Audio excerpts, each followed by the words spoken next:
Brexit, May takes over talks. Raab insists no deal won't disrupt food supplies despite British Prime Minister Theresa May's recent call to step up the UK-EU negotiations on the country's withdrawal from the bloc. The talks seem to be coming to a standstill. May slammed for sidelining Brexit Secretary Raab. Earlier this week, UK Prime Minister Theresa May announced that she would personally lead the UK-EU withdrawal negotiations, just a few weeks after David Davis abruptly quit as Brexit Secretary over disagreements with May on her plan for a soft Brexit. "I will lead the negotiations with the European Union, with the Secretary of State for exiting the European Union deputising on my behalf," she pointed out. Read more. UK Foreign Minister Hunt says risk of Brexit no deal by accident very real. She added that the Brexit ministry will continue to be responsible for the government's preparations for the pullout, including the required legislation for a deal and a no-deal scenario.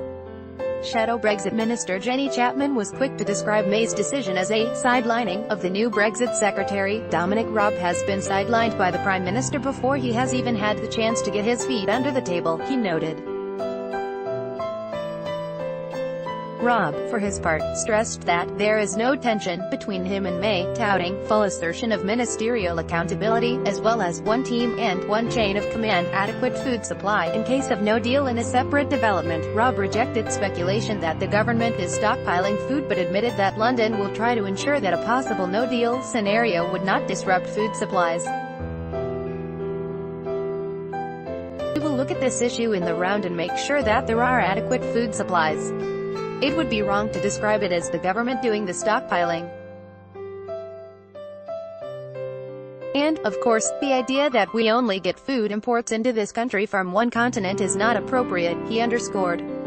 Read more. UK economy to suffer more than EU in case of no deal Brexit. IMF. Raab also acknowledged that the UK would face uncertainty if the country crashed out of the EU without a deal, but said that, long-term, we would still be able to thrive. Additionally, he remained downbeat about London agreeing to a full trade deal with the EU by exit day next March, which he said would be a challenge, but one that I'm up for. Read more.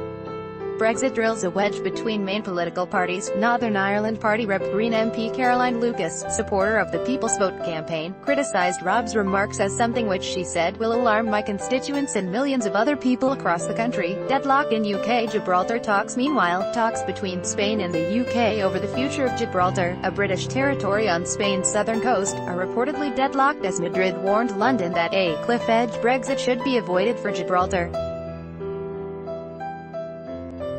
They said the talks with the UK were not going anywhere. There was a lack of engagement and they emphasised that the pressure should be maintained on the British government to talk productively with them. It was one of the reasons that the meeting on Friday was 3 hours long, a senior EU diplomat was quoted by The Guardian as saying. There have been fears that if a deal was not reached over the Rock of Gibraltar, it could disrupt plans for the 21-month transition period after Britain leaves the European Union on March 29, 2019. Read more. Very mythical. Netizens ridicule Brexit white paper translation fiasco. Although 96% of its population voted to stay within the EU, Gibraltar will be subject to Brexit, meaning that the frontier with Spain will be plagued with the same difficulties as those related to the border between the Republic of Ireland and Northern Ireland. The local government in Gibraltar is poised to preserve free movement of people across its border with Spain as many workers and tourists enter and leave every day.